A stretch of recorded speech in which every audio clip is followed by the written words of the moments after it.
justo y noble que él, aunque quisiera borrar su nombre de la historia, él vivirá por siempre en el corazón de los riojanos.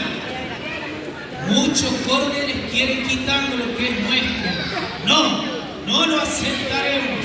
Conquistadores ni de afuera ni de adentro quieren achurarnos.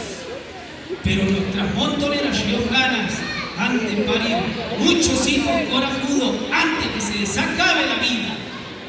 Por cada hijo que caiga, parirán 20. Por cada hijo que muera, parirán 50. Mi general Peñalosa, su causa nunca